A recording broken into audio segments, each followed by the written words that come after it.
Welcome to Aadya TV.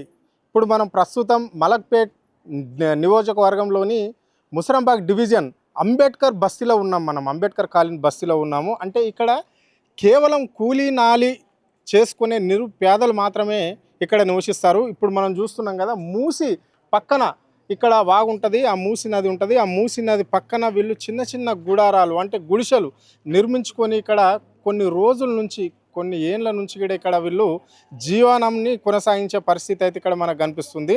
అంటే ఇక్కడ మూసి పక్షాల పేరుతోటి ప్రభుత్వం ఇక్కడ వీళ్ళ ఇండ్లను మళ్ళీ అందులో హైడ్రా అని చెప్పేసి కూడా ఈ రెండు విధాలకు కూడా ఇక్కడ పేదల ఇండ్లను కూల్చేసిన ఘనత ఈ కాంగ్రెస్ ప్రభుత్వానికి దక్కుతున్నదని చెప్పుకోవచ్చు.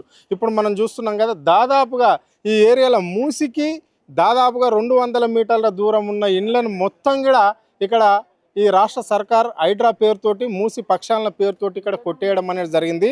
అంటే ఇక్కడ దాదాపుగా 100 ఇండ్లను కూడా ఇక్కడ ఈ అంబేద్కర్ బస్తీకి సంబంధించి ఇక్కడ కొట్టేయడం, ఇండ్లను కూల్చేయడం అనేది జరిగింది. కొంతమందిని ఇక్కడ ఆల్రెడీ ఇక్కడ నుంచి ఏదైతే ఇండ్లు కట్టిస్తామని చెప్పేసి రేవంత్ రెడ్డి అన్నాడు, డబుల్ బెడ్రూమ్ ఇండ్లు కట్టిస్తాము, లేదంటే నాణ్యంగా వాళ్ళకి ఇండ్లు కట్టిస్తామని చెప్పిన ఈ రేవంత్ రెడ్డి మరి ఇప్పటి వరకు ఎక్కడ కట్టించిండు, ఎంత కట్టించిండు? అంటే చిన్న చిన్న ఇండ్లు వీళ్ళు అంటే పేదవాళ్ళు ఇక్కడ ఉండేది నిరుపేదలు, అంటే దిగువ రేఖకు సంబంధించి కింది స్థాయికి సంబంధించిన ఉన్న వాళ్ళు మాత్రమే ఇక్కడ ఉంటారు. అంటే కొంతమందికి రేవంత్ రెడ్డి అసెంబ్లీలో చెప్పిన మాటలు ఏంది అంటే బడా ఇండ్లు కట్టిస్తాం, ఎంతమందికి అయితే లోన్లు పెట్టుకొని ఉంటారో అవి పెట్టుకొని లోన్లు ఏదైతే ఈఎంఐల మీద ఉంటారో అంతకంటే మంచి గెటర్ కమ్యూనిటీలో ఇండ్లు కట్టిస్తామన్న ఈ రేవంత్ రెడ్డి మరి ఇప్పటి వరకు ఈ హైడ్రాలో పోయిన ఇండ్లను, ఈ మూసి పక్షాల పేరు మీద పోయిన ఇండ్లను మరి ఎక్కడి నుంచి వీళ్ళు కూడా ఎంతో కొంత కష్టపడి చిన్న చిన్న ఈఎంఐలు లోన్స్ పెట్టుకొని బ్యాంకులల్లో అప్పు తీసుకొని కట్టుకున్న వాళ్ళే మరి వీళ్ళకి ఎంతమందికి బస్సు వాళ్ళకు ఇండ్లు ఇచ్చిండు ఏంటి, ఎంతమంది బాధ్యులు ఉన్నారు ఇక్కడ ఈ ఏరియాలో అని చెప్పేసి కూడా వాళ్ళని అడిగి తెలుసుకునే ప్రయత్నం మనం చేద్దాం. అమ్మ చెప్పండి, నీ పేరేం పేరు? సైదమ్మ సార్. సైదమ్మ, ఎన్ని రోజుల నుంచి ఇక్కడ ఉంటున్నావు అంబేద్కర్ కాలనీ? 30 ఏళ్ల నుంచి ఏరియాలు ఉంటున్నాం సార్. 30 ఏళ్ల నుంచి ఇక్కడ ఉండి ఇక్కడ పిల్లల కన్నాం, పిల్లలు పెద్దవాళ్ళు అయ్యారు, పెళ్లిళ్ళు చేసినాం. ఒక్కొక్కల ఇంట్లో 4 ఇండ్లు 5 ఇండ్లు వస్తున్నాయి. మాకు ఇంతవరకు ఒక ఇల్లు కూడా ఇచ్చిన వాళ్ళు ఎవరు లేరు. ఒక్కొక్క ఇండ్లలో మాకు పెసు సరిపోక పిల్లలు కిరాయిలు కట్టుకుంటా బయట ఉంటుర్రు. మాకు ఇప్పుడు ఎవరేమో న్యాయం చేయలే. మాకు ఒక ఇల్లు కావాలని మేము కోరుకుంటున్నాం. అంటే ఇక్కడ ఇల్లుని గతంలో ప్రభుత్వం ఇచ్చిన ఇల్లా లేకుంటే నువ్వు ఇక్కడ కొన్నావా? వేసుకొని ఉన్నాము, మాకు ఎవరు ఇండ్లు ఇవ్వలే, ఏ ప్రభుత్వం ఇవ్వలే, మాకు ఎవరు సాయం లేదు. 30 ఏళ్ల నుంచి పాములు తేళ్ళు వస్తుంటే కూడా పిల్లల్ని కూడా ఇక్కడ వేసుకొని ఉంటున్నాం మేము. గుడిచాలే, మాకు సొంతం ఇండ్లు లేవు. మాకు ఇప్పుడు ఇండ్లు కావాలని మేము మరి ఇక్కడ ఇండ్లు కూల్చేసారు కదా, ఇక్కడ కట్టుకున్న డబల్ బెడ్రూమ్లు ఇచ్చారు సార్, వాళ్ళు వెళ్ళిపోయారు. మాకు కూడా కావాలని మేము కొట్లాడినాం. వచ్చే నెల ఇస్తాం, 2 నెలలకు ఇస్తాం అన్నారు. ఇప్పుడు 2 సంవత్సరాలు అయింది ఇండ్లు ఇవ్వలే. ఇప్పుడు లాస్ట్ కొత్తలకి ఇండ్లు తీసేస్తామని అంటారు.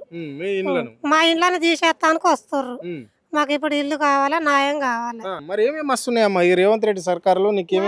ఏది రాలే సారు, ఒక ఇల్లు లేదు. ఇప్పుడు గవర్నమెంట్ ఇచ్చే దాంట్లో మాకు ఏది ఒక్కటి కూడా రాలే. దళిత బంధు రాలే, ఒక ఇల్లు రాలే. మాకు అసలు గవర్నమెంట్ ద్వారా రూపాయి గిట్టుబాటు ఏమీ లేదు. రెక్కల కష్టం చేసుకొని బతుకుతున్నాం మేము. ఎట్లుంది మరి ప్రజా ప్రభుత్వం ఎట్లా ఉంది? ఇప్పుడు ప్రజాపాలన మాకైతే ఏమి గిట్టుబాటు లేదు, అందుబాటు లేదు. గవర్నమెంట్ ఇల్లు కావాలని మేము ఆశపడుతున్నాం అంతే. నీ కుటుంబంలో ఎంతమంది? 2 కొడుకులు 2 కోడళ్ళు.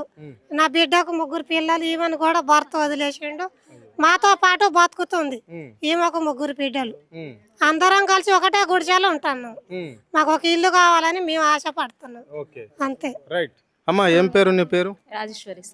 చెప్పండి అమ్మా, ఏంది పరిస్థితి ఏంటి మరి ఇక్కడ హైడ్రా పేరుతోటి మూసి పక్షాలను అని చెప్పేసి కూడా ఇళ్ళని కొట్టేయడం జరిగింది. మరి బాధితులకు అందరికీ ప్రభుత్వం ఎందుకు ఇల్లు ఇవ్వలేకపోతుంది? మీరు ఎందుకు రోడ్డు మీదకి రావాల్సి వస్తుంది? మాకు హైడ్రా వల్ల అక్కడ వెళ్ళిపోయినాయి సార్. ఇప్పుడు ఇక్కడికి ఏమంత తేడా లేదు. ఇప్పుడు ఎదురుగా అక్కడ వెళ్ళినప్పుడు మరి ఇక్కడికి కూడా పోవాలి కదా. ఇక్కడికి కూడా పోతాం. 2 నెలల టైం పెట్టిరు మాకు. మరి 2 నెలలు అయిపోయి సంవత్సరం అయిపోయింది. సంవత్సరం వెళ్ళి 2వ సంవత్సరం నడుస్తుంది.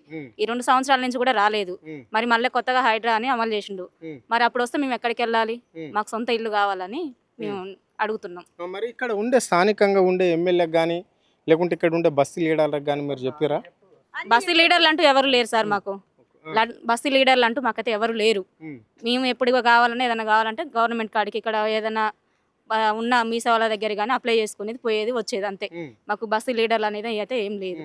మరి ఇక్కడ ప్రభుత్వం ఇప్పుడు ముఖ్యమంత్రి చెప్తున్నాడు హైడ్రా కమిషన్ను రంగనాథ్ను తొలగించాలి అని చెప్పేసి హైకోర్టు చెప్పడం జరిగింది, ఆయన తీసేస్తున్నారు. అయినప్పటికీ కూడా అట్లెట్లా అని చెప్పేసి రాష్ట్ర ముఖ్యమంత్రి అంటున్నాడు. ఆయన పోతే ఆగుతుందా? తప్పకుండా మళ్ళీ హైడ్రా అనేది కొనసాగుతుంది అని చెప్పేసి కూడా ఇక్కడ రాష్ట్ర ముఖ్యమంత్రి చెప్తున్నారు. అదైతే ఒకవేళ రేవంత్ రెడ్డి చేతిలో ఉంది కాబట్టి ఇప్పుడు ఆయనే చేయాలి. అది ఇప్పుడు ఒకరి మీద నెట్టడం అనేది ఏం లేదు. ఇప్పుడు ఆయన అమలు చేస్తేనే కదా ఇప్పుడు రంగనాథ్ అయినా చేసేది. ఇప్పుడు ఆ సారే మాకు న్యాయం చేయాలి, రేవంత్ రెడ్డి సార్. ఓకే, మరి ఇప్పుడు రేవంత్ రెడ్డి న్యాయం కావాలని చెప్పేసి కూడా మీరు రోడ్ల మీదకి వచ్చారు. ఇప్పటికైనా ఇక్కడ ఉండే లీడర్లు కావచ్చు, లేకుంటే రేవంత్ రెడ్డికి సంబంధించిన ప్రభుత్వ అధికారులే కావచ్చు, ఎవరైనా ఈ సర్కార్ అధికారులు ఎవరైనా వచ్చి మిమ్మల్ని అడిగారా మీ బాగోతులు ఏ విధంగా ఉన్నాయి? ఎవరు ఏమి అడగలే. కాకపోతే వస్తున్నాం మేము అనేసి మాకు ఒక స్టేట్మెంట్ ఇచ్చారు కాబట్టి మాకు అది భయంతో మేము అడుగుతున్నాం. మాకు ఇండ్లు కావాలి, న్యాయం కావాలనేసి. అంటే ఇండ్లు కావాలంటే ఎలాంటి ఇండ్లు కావాలి? మాకు డబుల్ బెడ్రూమ్ ఇస్తే చాలు సార్. ఎక్కడైనా ఏం లేదు కానీ మాకు అన్ని వసతులు ఉన్న కాడ, పనులు దొరికే కాడ ఇవ్వాలి. మరి ఊరి చివరిలో ఇస్తే, అడవిలలో ఇస్తే మేము వెళ్ళాం. అంటే ఎక్కడ మీ డిమాండ్స్ ఎక్కడ ఉన్నాయి? మా డిమాండ్ ఇప్పుడు మీ ఇవి పోవు అని అంటే మాకు ఇక్కడ పట్టాలు ఇచ్చినా పర్లేదు సార్. మాకు ఇటు పట్టాలు ఇచ్చినా ఏం లేదు. ఇవి పోతే అనుకున్నా ఉంటే మాత్రం మాకు ఇక్కడ లోకల్లోనే కావాలి. దూరంగా అయితే మాకు వద్దు. దూరంగా చెప్పమ్మా, మరి ఒక మహిళగా నీకు ఈ ప్రభుత్వం ఏ పథకం వెనకైనా మహిళ పేరే ముందు ఉంటున్నది కదా, మరి ఏమేమి వచ్చినాయి నీకు? మాకైతే ఏం రాలేదు సార్. ఇంతవరకు అయితే మాకు గవర్నమెంట్ సొమ్ము అంటే ఏం లేదు, ఒక రేషన్ బియ్యం తప్ప. ఇంతవరకు అవి వచ్చినాయి. 6 గ్యారెంటీలు పెట్టిండు, 6 గ్యారెంటీలలో కూడా ఏం లేవు, అసలు ఏమీ రాలేదు. అవి ఎవరెవరికి వచ్చినాయో వాళ్ళకే వచ్చినాయి తప్ప మాకైతే రాలేదు. మరి ఎట్లా చూస్తారమ్మా ఈ ప్రజా ప్రభుత్వం ఏ విధంగా ఈ 2.5 అంటే 3 సంవత్సరాల దగ్గరకు వస్తుంది? ఎట్లా అనిపిస్తుంది ప్రజా ప్రభుత్వం? మాకు ఏమీ న్యాయం అనిపిస్తలేదు సార్.